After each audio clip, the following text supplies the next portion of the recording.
Hello and welcome to today's session. My name is Kevin Miller. I'm the Chief Marketing Officer here at Salesfusion, and we welcome you to today's email marketing workshop. Today's agenda are going to cover a couple of key topics. First of all, the trends in B2B marketing, particularly on the email side of the fence, and some of the things that is changing in email marketing over the last couple of years, and some of the predictive trends of what we see going forward. Back to basics is going to be a discussion around no matter what changes in email marketing, there are still some fundamental things that we have to adhere to if we want our email marketing campaigns to perform at a high level. We're going to get into a whole discussion around content and the issues that companies have with the creation of content, which content they should be sending, in which formats, and discussing the four primary types of email campaigns.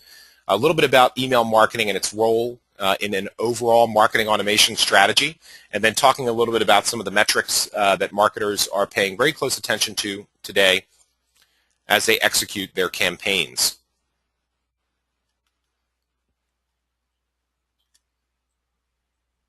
Firstly, I want to go through some graphics to talk a little bit about the state of email marketing itself. And in the time it took you to read this sentence, 20 million emails were written. And that's a very true statistic. In fact, on a day in and day out basis, over 144 billion emails are sent worldwide every single day. 89 billion are business, 55 billion plus are personal. 65% of emails that are sent are spam, but filters are catching most of these emails. Now, we want to get into some discussions around really what spam is and how business-related communications tie into whether or not they're spam or not. 11.5 hours is the average time spent reading and answering emails per week, which makes up nearly 30% of a 40-hour work week. 90 million Americans are accessing email through mobile devices today. 82% of smartphone users use and send email on their phones.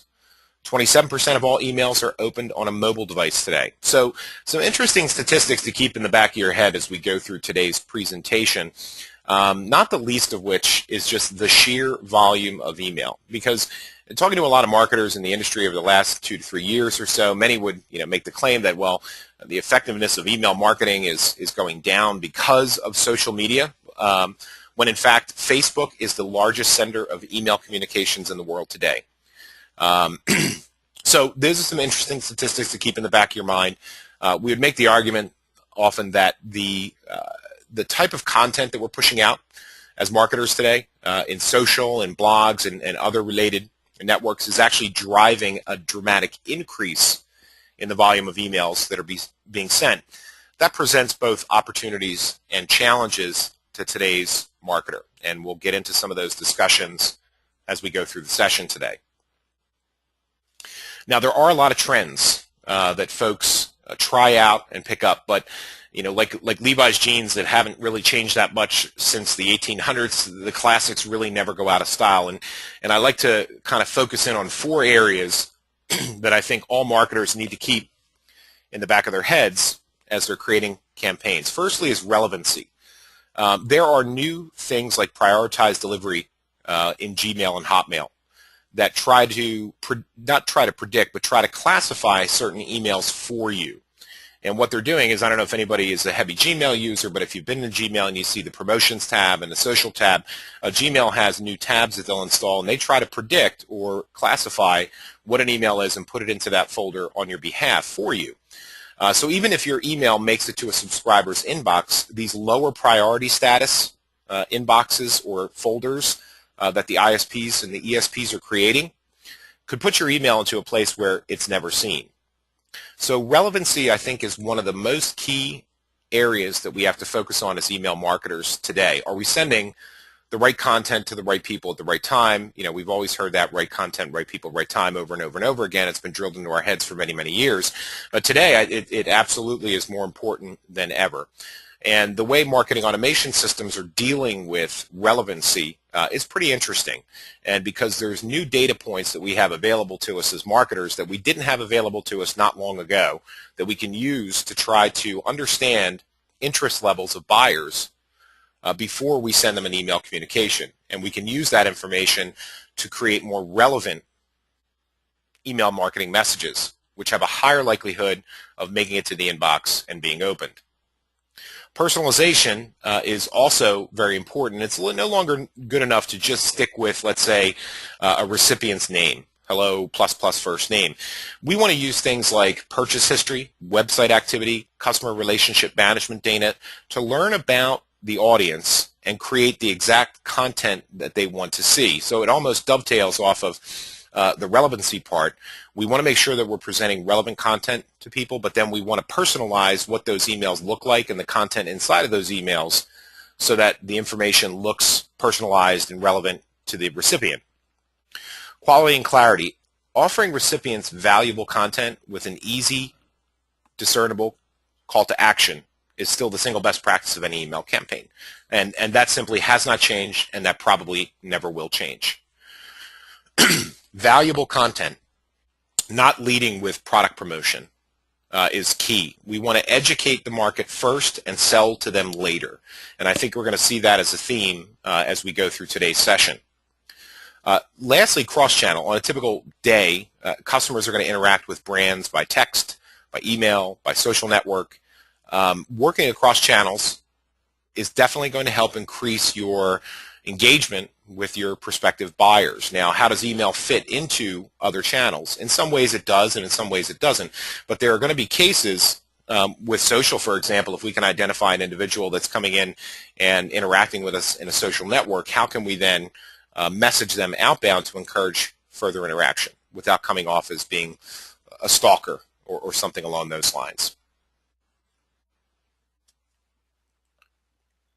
There are certain trends that are going on in email that I alluded to in the first graphic. And the first is that social has not killed email. Quite the opposite. Social media and inbound marketing tactics have actually increased the usage of email, just different types of email. We're going away from batch and blast and going towards newer types of email marketing campaigns like drips and triggers and nurture-based programs. They are absolutely increasing the areas where email can be used.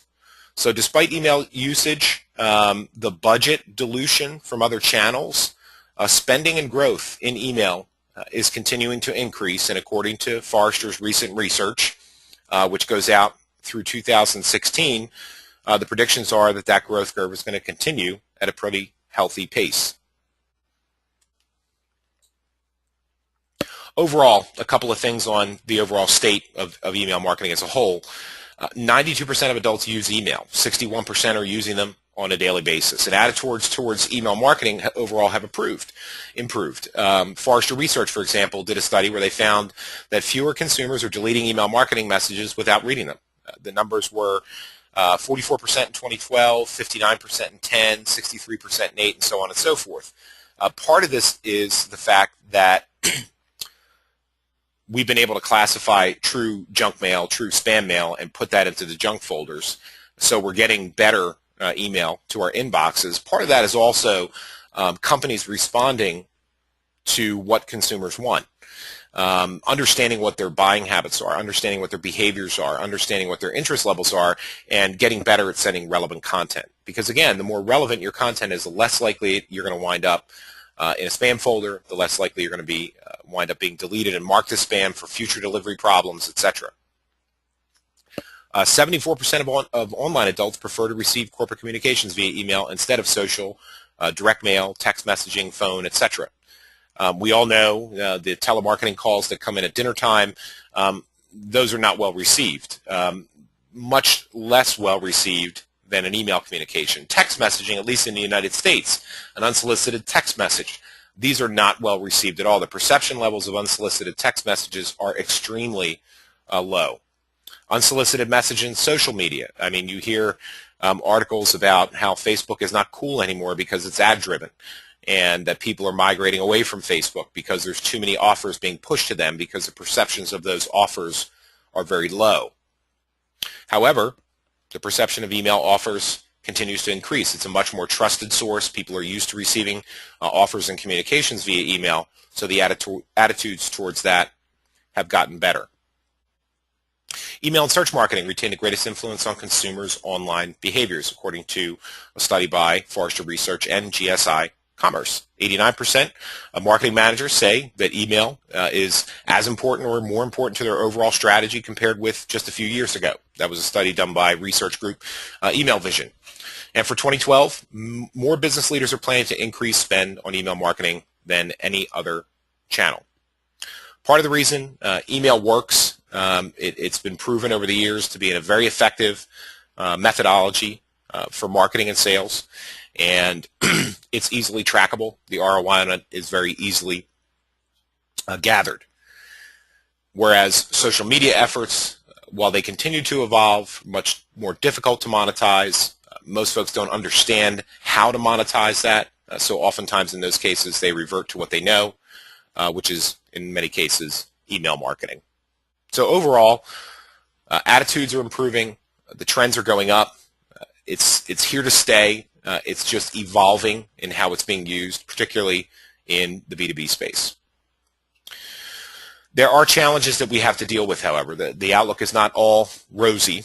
Marketers account for 70% of quote-unquote this is spam complaints and 60% of all spam trap hits, considerably higher than any other source, including botnets. As a result, U.S. marketers' inbox placement rates have decreased roughly 5% since 2011. Ironically enough, e-newsletters make up the greatest number of emails in consumer inboxes, while 70% of spam complaints are filed on opt-in newsletters, offers, or notifications that consumers no longer want to receive. So somebody opts in, we get somebody into a list, etc., and we repetitively hit them over and over and over and over and over again over time period. You're going to reach a threshold where they're going to simply get sick of receiving the communications from you, and they're going to flag you as spam, which is going to hurt your deliverability. That's an important thing to keep in mind, and we'll kind of circle back to that as we get a little bit later into the presentation. Understanding the behavior of individuals that we're mailing not only means understanding, their demographics, but are they actually opening our emails? And really starting to consider, well, should we continue to mail somebody who we've mailed 5, 10, 15 times and haven't opened our email, or should we drop them into basically an opt-out list? Spam filters. Spam filters, we have spam filters today that are fantastic as testing and delivery tools. We have the ability to create nice unsubscribe pages, custom unsubscribe pages, where we double check, are you sure you want to stop receiving all mail from us, or would you like to consider receiving these types of communications? I think that's one way that companies are effectively reducing their opt-out, because oftentimes it's a knee-jerk reaction. Someone just pushes the unsubscribe button without really thinking about it, because you catch them at a time when they don't want to be intruded upon, so they simply hit the button and they're done. Having that extra step has proven to dramatically decrease unsubscribe rates. A simplistic design approach, I think, is also something that we're seeing quite a bit of, moving away from having heavily graphic-intensive emails that have a multitude of links into your website. Email is not SEO, so we don't have to worry about backlinks into our websites. We want to have very simple, clear call to actions on emails. Marketers are definitely starting to take this approach, and those type of emails are being very well received. May we continue to talk campaigns. Having campaigns that periodically reach out to your house file with, the request, can we continue to send to you? Are you still interested in receiving our stuff? Those are also campaigns that are being effectively used. Using in-market data to increase performance, things like segmentation, dynamic content, preference data, and frequency optimization. These are all tools that marketers are using to deal with the challenges of actually getting to the inbox. Looking at the anatomy of an email, there's been some very dramatic stylistic changes in email design over the last few years. Simplicity is the ultimate sophistication, as Leonardo da Vinci would say. The stylistic changes to email design have been significant. No matter how layouts have changed, it's still important that subscribers can answer 3 simple questions at a glance. What is this email about? Why should they care about it? And what should they do about it? So having buttons for call to actions are still very popular and effective as ever. mainly because of mobile readership. Buttons look good and work well rather than small text-based links in emails. They're simply easier to click on mobile devices. So big, flat-colored buttons are definitely one of the key design considerations going into building good email campaigns. Mobile design becoming ever increasingly important. Up to 10% of opens occur on a mobile device today. You have to design for the fluid width, and you have to test on top 3 to 5 devices and clients that use mobile platforms. And using rendering tools, like in Salesfusion, we have rendering tools that will show you what your email looks like on this particular phone versus an iPad versus this or that. Increasingly important. So when you think about the stylistic changes that have occurred in email, the simplicity, the white space, the big buttons, the understating of graphic images, the big busy banners, so to speak, that look like a giant newsletter, part of that is because we're really designing emails more and more today so that they look good on an iPhone or they look good on an iPad or an Android. White space means less content. So forcing yourself to add white space to emails forces yourself to add only the essential content to an email. And this tactic has a couple of benefits. Firstly, the important information is front and center. The short attention spans that most people have today, there's less to sort through. The pages tend to scale more nicely for small screens and allow for links to be spread and render more easily on mobile devices. So the whole notion of, some people refer to it just as a blanket term, the Apple design philosophy of white space. Having that white space in your emails will force you to be extremely focused on the message.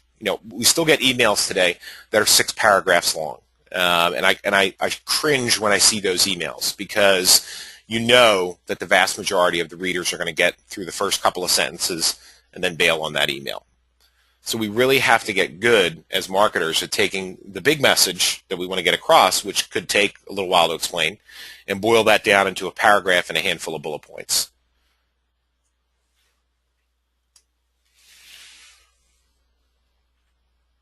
Another interesting statistic for discussion, 75% of brands that use some form of automated event-triggered email marketing programs, some people would refer to these as lifecycle marketing or trigger marketing or nurture marketing, say these campaigns generate better results than traditional blast campaigns.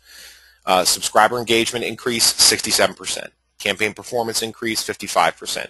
Customer sat and retention, 54%, and so on and so forth. Triggered emails are emails that react to some change in data or some implicit behavior that we've been able to identify.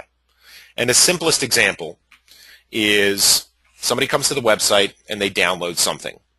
In downloading that, it will then trigger an outbound communication with information complementary to what they downloaded. So if you're a business-to-business organization and you have 3 vertical market segments, healthcare, financial services, and manufacturing, somebody comes into your website and they download a case study from the manufacturing side of the fence. Well, the obvious thing we want to do is then send relevant content to them around manufacturing. And we may not immediately go for the throat, so to speak, with product data. We may trigger 1 or 2 or 3 additional educational related emails. And essentially what you're doing as a marketer is what salespeople have done for a long, long time. You are attempting to build trust with the buyer. Now, salespeople have built trust with the buyer by how well they present, understanding the problems that companies are having and presenting solutions to those problems, etc. So salespeople do that by their very nature. Marketers sometimes have tended to focus a little bit more about the product. We will need to get this product in front of as many people as humanly possible to increase open rates and click-through rates and buy rates, etc. Today, we need to focus a little bit more around creating that level of trust with the buyer, and we do that oftentimes by triggering relevant information that's not necessarily product-oriented. It may be educationally oriented for a period of time. So what's hot in email marketing? rapid migration away from low-end email blast tools to more nurture-style campaigns. And it's not a term that I've coined by any stretch, but I use it frequently. I simply call it the cheap email effect, which basically means it's a fatigued inbox and overworked spam filters which lead to weak messages and campaigns. The cheap email effect, we'll actually go into this in quite a bit more detail. I recently had written a blog post about it, and I likened a person's inbox to a packed football stadium where everybody's wearing the same color hat. And how could you possibly pick out one individual person in a stadium full of 60,000 people, all generally wearing the same colors? It's virtually impossible to do that. And that's kind of what our inboxes look like today. Because cheap email is like a cheap drug that people get addicted to. Anybody can go out and pick up an email marketing package for $10, $15, $20, $30, $40 a month and arbitrarily just blast their messages out. And there's certain things that happen when people do this, not the least of which is that an average business executive's inbox is inundated with messages, marketing messages that all kind of look the same. Download my white paper, download my infographic, watch my webinar, etc. So your email, while it may be good and may be relevant, could potentially suffer the cheap email effect just because of the sheer volume of people that are blasting away at so-and-so's inbox. So what's hot is we want to focus on delivering content and value in email. Content and value, not product content, educational content. We want to build multi-step campaigns that are designed to hold the reader's attention for a period of time. Let's not kid ourselves and think that we're going to send out an e-blast and we're going to get 20 people that are, just happen to be ready to buy, and they're going to click through, engage with our sales team, and we're going to be carried on the sales shoulders for, winning the game. It just doesn't work that way as much as we'd like it to. We're trying to engage people at various stages of their buy cycle, and they control their buy cycle.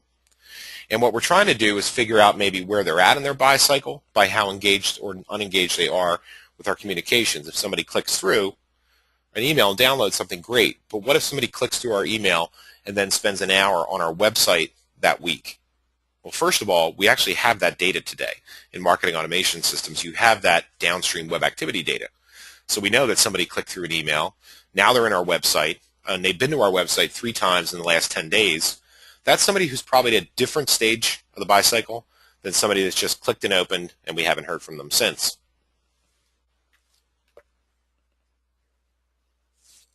We need to integrate with CRM.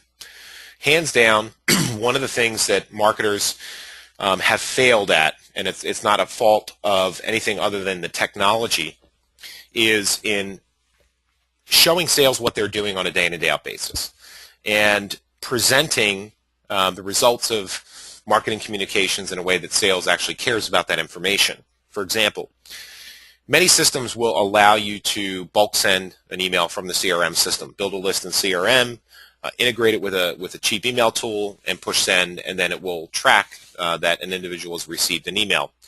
That's nice information. Most salespeople could really care less about that information, however. Salespeople care about the fact that so-and-so opened several emails, and they can go in and click on and open the HTML content of that email and read, or perhaps even see where somebody clicked in that particular email to try and gauge their interest level. Email marketing is part of a larger communication strategy, and messaging is moving away from buy me now to I want to teach you first and sell you when you're ready. So again, think of it like the analogy to a salesperson who's trying to build trust with a prospective buyer in meetings. As marketers, we're kind of trying to do that as well. We're just trying to do that through email communications rather than presentations. Subject lines, very, very important. We should never underestimate the importance of a subject line.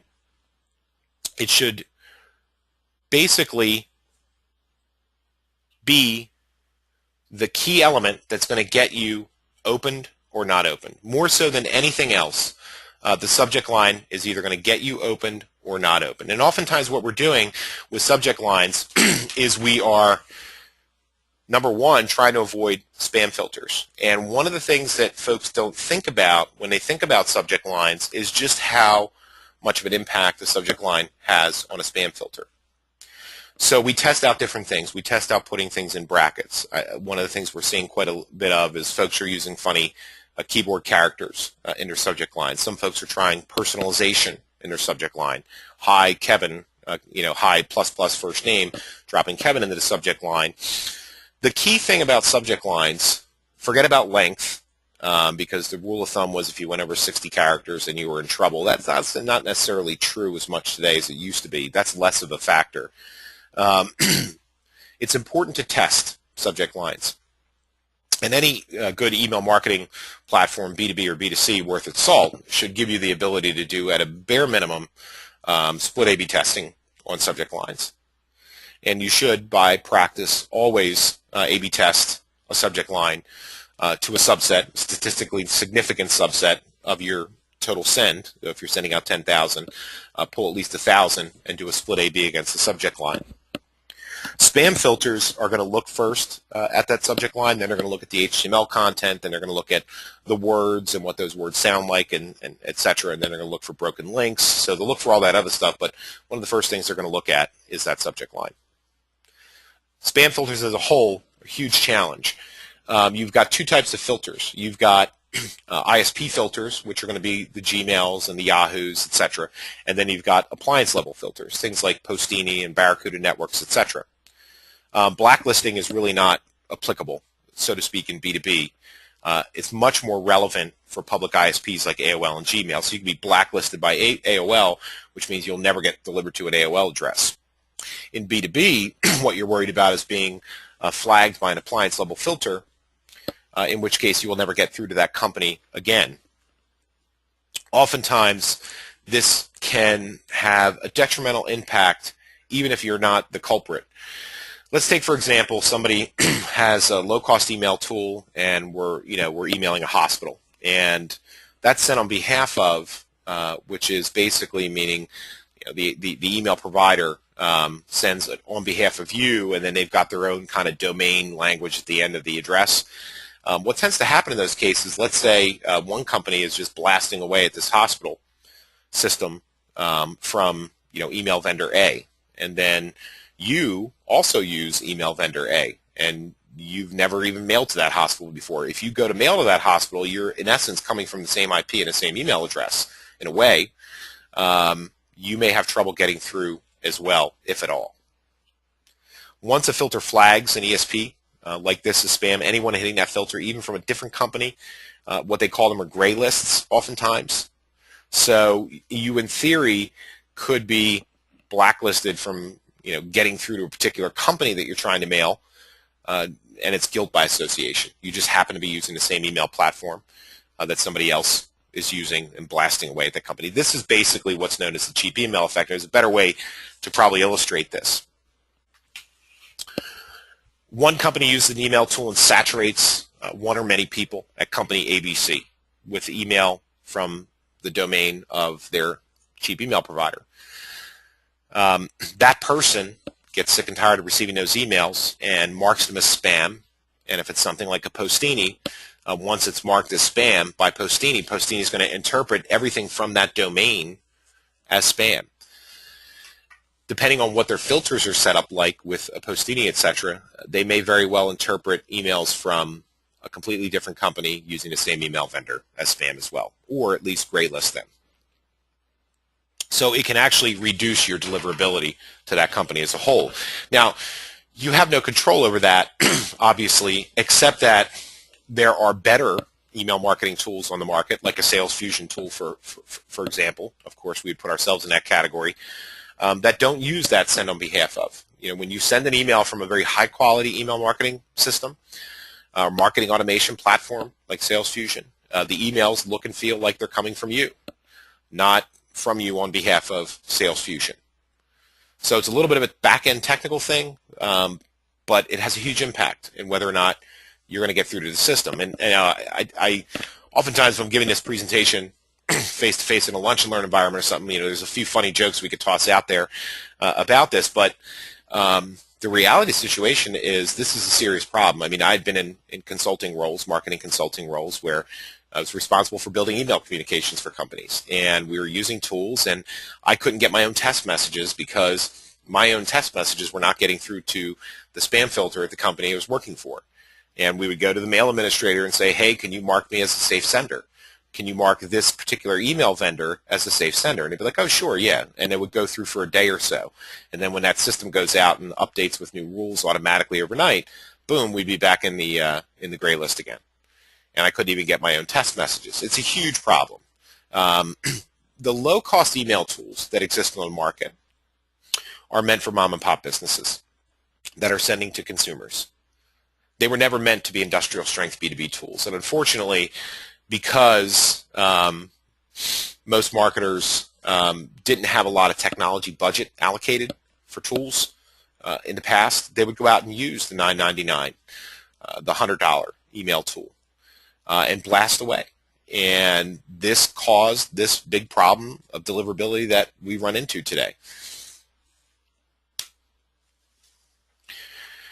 A lot of talk about spam. What exactly is spam? I want to be very clear about what spam is, but more importantly, what spam is not.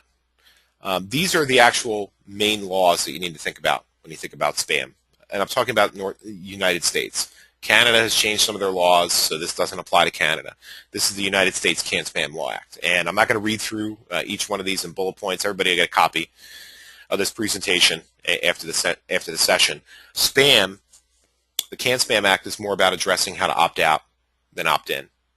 The Can't Spam law does not require you to have double opt-in. Is that a good idea? In some cases, absolutely. Is opt-in a good idea? Sure. If you can build a great list of people via opt-in, then that's the way to go. It's going to be a long, laborious process for you to build up a house file that's substantial. So 9 times out of 10, companies are going to go out and they're going to supplement their opt-in lists with acquired lists.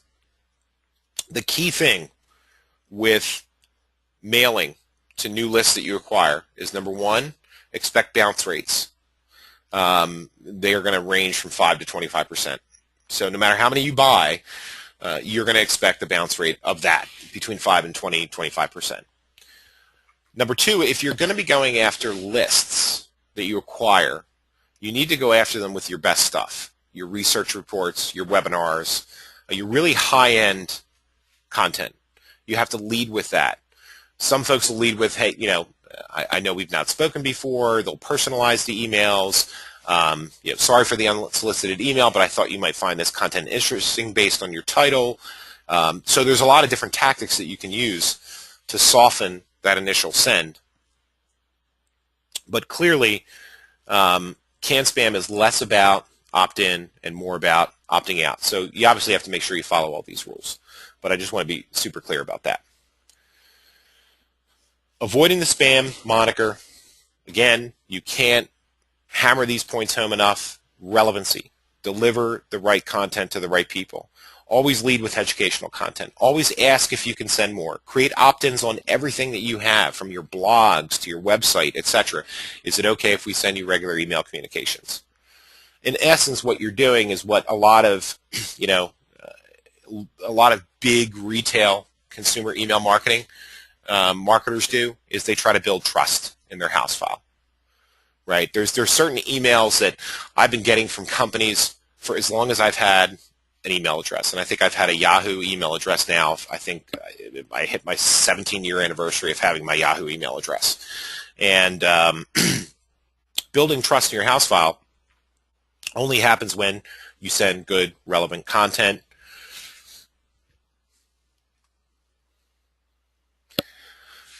So, switching gears for a moment, talking a little bit about building good emails from a content perspective. We also have to build emails that look good, working with HTML templates. Most of us who get started in email marketing at one level or another aren't HTML designers. An HTML designer is a very specialized skill, and they're typically not a campaign execution person. They're typically very different. They're designers. So more often than not, we have to go out and procure templates and get some basic rudimentary understanding of how HTML works, and then work to modify and personalize and customize those templates for our individual campaigns. And most email marketing tools today and marketing automation platforms like Salesfusion will provide you with a starting point. They'll have templates that we can go in and fully edit and modify them. There's keys to know, image sizing being one of the biggest ones. I mean, frankly, that's one of the biggest gotchas. You know, folks create an image and they save it as a PNG file from PowerPoint, and it looks really small in PowerPoint or Word, but it's really gigantic. And they load that in, and the image resizes and blows up the size of the HTML. So being very cognizant about your images, and of course, images will oftentimes pixelate when they're resized. So those are key things that you have to keep in mind.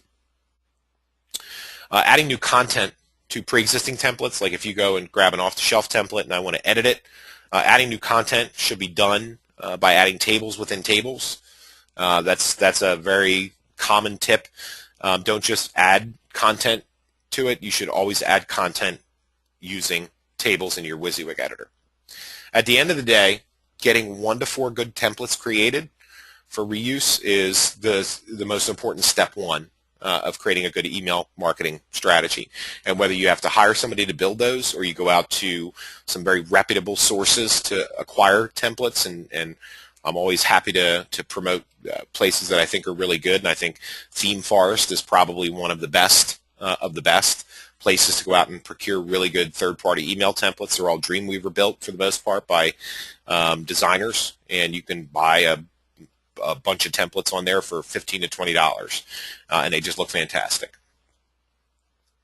You should also settle on a standard banner or no banner, but you should settle on something standard. And the repetitive emails that go out, when people get familiar with your brand, seeing that repetitively over and over again plays a big psychological role in building trust. When people expect when people have a good experience, let's say with one of your emails, they like your content a lot, they'll associate it with a visual cue, which is oftentimes your top banner, and because that's what they see first. So having a strong, consistent banner image tied to really good content can create that bond of trust between the reader. It's like any branding. You want people to have a good association with the imagery, so when they look at the next email you send, they say, oh, that's from Salesfusion again. Yeah, I like what they sent last time. I'm not going to delete this. I'll file this and I'll read it. I'll either read it now or we'll read it later. Basic design. Main image banner is going to go on the top. Your text and your message should go on the left. Images and calls to action should go on the right. And you should shoot for an attention span of probably about 25 to 30 seconds. What you're seeing in this example is just a simple off-the-shelf template I grabbed, no big deal. But what you're seeing is probably the maximum amount of text you should probably consider putting into an email. Think about AdWords landing page design. Go and read best practice about how to build a good landing page. And that will help teach you how to build a good email, because you're pretty much dealing with the same premises, albeit don't design it HTML-wise or CSS-wise. They're two totally different animals, but content and stylistic-wise. Think in terms of an AdWords landing page. And there's some really good sources if you Google it. AdWords design best practices, landing page best practice design for AdWords. You'll have no shortage of 50 to 100 page hits with some great tips and advice on it. Images should always be on the right because of the Outlook preview pane. Because Outlook is still the predominant email client in use by businesses. If we're dealing with B2B email, you should design for Outlook first. You should also have that consideration of what shows up in the preview pane. Statistically, people have their preview pane on the right rather than the horizontal on the bottom. So go with that first. Emails that are image heavy on the left, they simply don't look good. And oftentimes when people see this in the preview pane, they see that big blank spot. You may have a gorgeous email like here, but this is what it looks like in the preview pane over here, and that could turn some people off. This is why I mean going back to basics and white space and design considerations and simplicity. We want our emails to look really good in mobile devices, but we also want our emails to be somewhat functional in the preview pane. Too many images could simply scare people away. I don't feel like downloading that, and then boom, they're on to the next one. Testing. Today, we've got just a wide variety of great testing tools available to us that allow us to review rules on the open source Spam Assassin platform, which is great. They allow us to test against multiple clients, but again, keeping a focus on Outlook. You should have an internal seed list, 3 to 4 people. And the one example I'll give you is oftentimes is if you have IT people in your company, put them on your testing list and let IT people look at your email. They tend to be the most cynical when it comes to email marketing. So have them look at it and get opinions of people outside of marketing or outside of sales to have a look at your email. I always thought was a very valuable thing. And obviously for larger volume campaigns, considering A/B testing against the subject line at a minimum, you should also consider doing A/B tests on the click-throughs as well. Call to actions. There can be only one. And yes, that's a quote from a movie. If anybody knows it, please put it in the chat. I always like to do that, see who knows that movie, see how much of a nerd I am, and how many more nerds like me are on the phone. One call to action only. You absolutely want to limit that. Limit or even just eliminate links to your website in emails. You really should only have 2 clicks in your email communication. The call to action, and then obviously the unsubscribe link should be somewhere in the email as well. Use big buttons, including text links underneath it. Assets like white papers and things like that. Use thumbnail images. Thumbnail images are great because essentially what you're doing is you're reassuring the people and building trust with them that this is what you're going to get. Here's a picture of it so you know what's coming. The use of thumbnails does improve click-through rates. Assets don't necessarily have to require forms as well. Some of the things that we've been doing here at Salesfusion internally, if we've been testing lots and lots of email campaigns with no forms, if we have them in our house file and we don't need to ask them any more questions because we have all the other cool analytics that we have from the web analytics, etc. at Salesfusion, we simply don't make them fill out a form. If we know you, there's no point for us to make you fill something out again. So we'll allow you to click right through to the asset. We have some technologies that allow us to do tracking on the click-throughs, etc. So we don't lose any data per se. If you're using forms for assets like white papers, you can use trigger emails to fulfill those. This is going to depend on the type of campaign you're running, but using a form to fulfill a white paper is oftentimes associated with PPC campaigns or advertising where we may not have people in our house file yet. So when they fill out that form, we tell them, this is going to be sent to you via email, so be sure to enter a valid email address. Because why? Because we want, to build our house file of email addresses. The other is if you're a business and you don't want competitors poking around your high-value assets, you may require a business email address rather than a free mail address to fulfill the asset or fulfill whatever you're promised when they click through. Be cautious of that. You will turn some people off. You need to know about that going into it if you tell them no free mail addresses, because most oftentimes people are entering a free mail address because they don't want to be communicated with other than receiving the call to action. So again, recapping a couple things. We talked a lot about the growth of email marketing, and it's kind of contrary to what people might have thought relative to social media, because social media, frankly, gets most of the press. Email marketing is kind of like the forgotten sibling that simply doesn't get any airtime, so to speak. Social has not killed email. In fact, social has increased the amount of email usage and the amount of email campaigns that we're sending out in any given time period. B2B campaigns. When we talk about what really makes up a good B2B campaign, it's moving away from load and blast to what are called nurture style campaigns. These are smaller segments. The content is more targeted. They're more automated, meaning we're responding to something that occurred, a trigger, an event, or a change. But nurture marketing, which is a term that's thrown around a lot without proper definition oftentimes, a nurture campaign actually involves 2 things. It involves marketing actions and it involves sales actions. The marketing actions are, we look at, did somebody open the email? Yes or no? Well, if they didn't open the email, maybe we'll wait 2 days and we'll try that email again with a different subject line on a different day of the week and a different time of day. That's a marketing action. A sales action may be somebody did open the email, they clicked through the email, and they visited our website. Well, we may then want to trigger an alert to the salesperson to place an outbound phone call within 24 hours of that activity. So nurture campaigns are really about blending marketing actions and sales actions in a single campaign. So nurture marketing is not 100% marketing activity. Nurture marketing is 50-50. Marketing owns half, sales will own half. Half consumers, 46%, unsubscribe from email when they feel it isn't relevant, according to a study from the CMO Council. In addition, 22% have quit purchasing from companies that send them irrelevant email, while 41% would consider doing the same. Just some more statistics to hammer home that continuously reinforce the value of relevant content. So when we talk about B2B email marketing, there's 4 types of campaigns. There's the bulk and broadcast email, and there's still a place for those. We just want to be smarter, and we want to think really hard about the subject line and the content that we're doing. Very educational, high-value content in nature if you're going to be doing batch and blast, especially to new lists.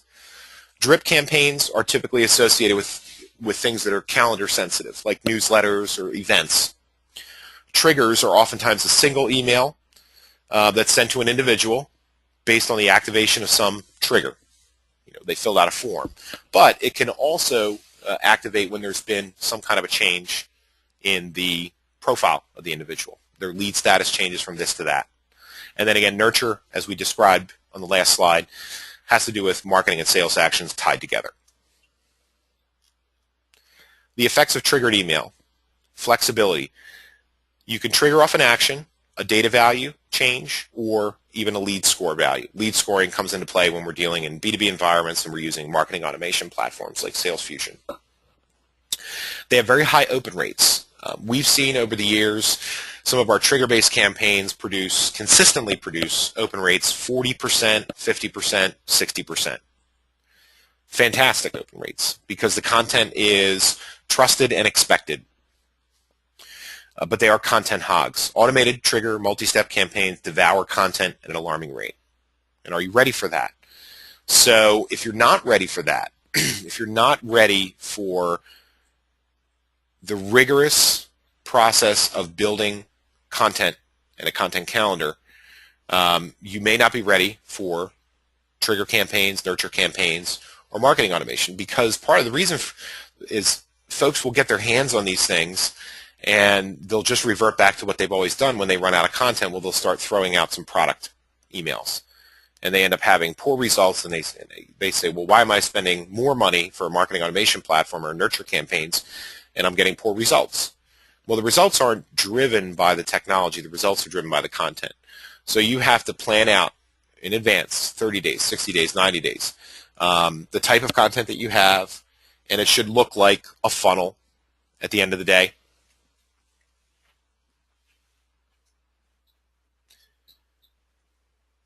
One of the things you need to consider is the type of content you're going to provide. White papers, webinars, ebooks, blogs, articles, case studies, infographics. There's a wide variety of ways that we can create and deliver content. And the great thing about content is when we create it, it can be used in email campaigns, but it can be used in many other places. So having a content strategy in place is going to pay huge dividends to you, no matter what, no matter how you use it. But you're going to be able to use it in many different places. The value of it, though, Jupiter Research, for example, found that triggers that were behaviorally targeted, delivering relevant content, had 30% higher open rates than broadcast email. And in the Jupiter report, some folks were having open rates in the 70% higher ratio. Well worth the effort. Email to web. Next generation of email tools, which are the Salesfusion class tools, the marketing automation tools. One of the key things that they do is they place a first-party cookie, text-based cookie on a person's machine when they open and click through an email. What this allows us to do is follow that person's behavior on the website independent of that email.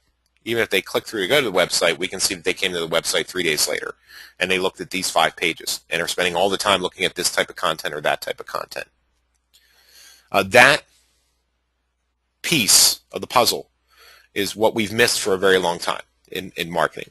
especially B2B marketing. We want to know that people are clicking through the email. We want to know what pages they're looking at on our website, what they're downloading on our website. And that's going to drive all of those then trigger campaigns and nurture campaigns, etc., and lead scoring and all that fun stuff that we have at our fingertips now technology-wise. But this is the first piece.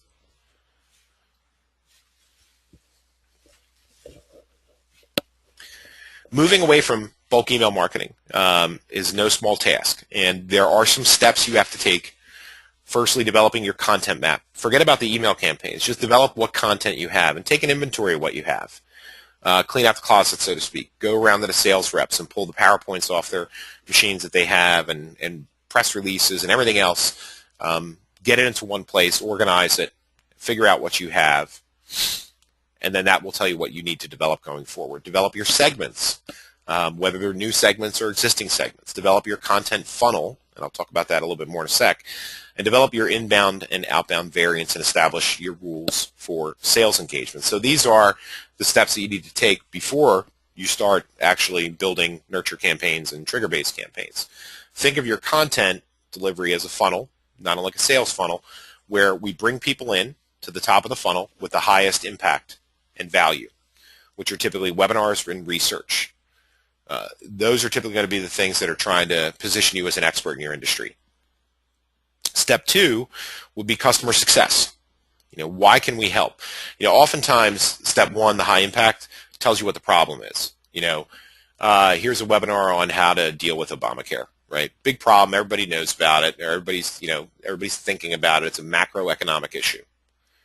Then step 2 is, well, here's how we've helped customer ABC deal with the problem.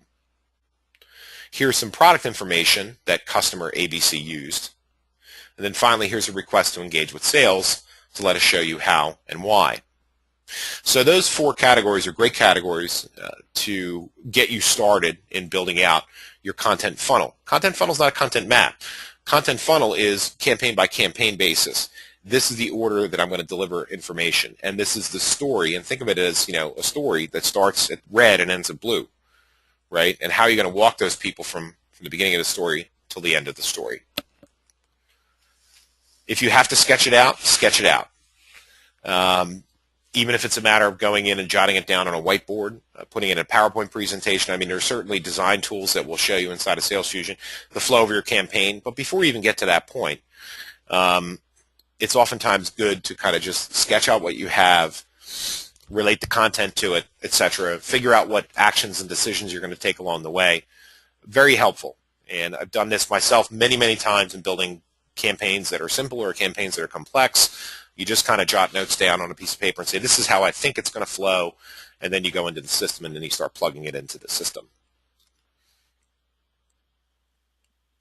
Establish your enrollment rules. How does somebody enter a campaign flow, and at what point do you take them out or redirect them down another path? At what stage do you want to alert sales? How long should the flow of communications last? Are there KPIs in place to measure the effectiveness of it? Can individual assets be reported on for effectiveness, and how can you add new assets to an existing flow? The flow being the whole notion of this multi-step nurture campaign. These are some of the things that you want to consider. If you're building an automated nurture campaign, how do people get into the campaign in the first place, right? So that's step 1. When you think about step 2, how do you take them out or redirect them? Taking them out may not be a bad thing. Taking them out may be a good thing. Have they had a serious number of interactions through stage 3 of it? And then we want to get them on the phone with a salesperson. So multiple things for you to consider. So rounding this out, I know we're probably a few minutes over, and I do see some questions on the floor that I want to tackle.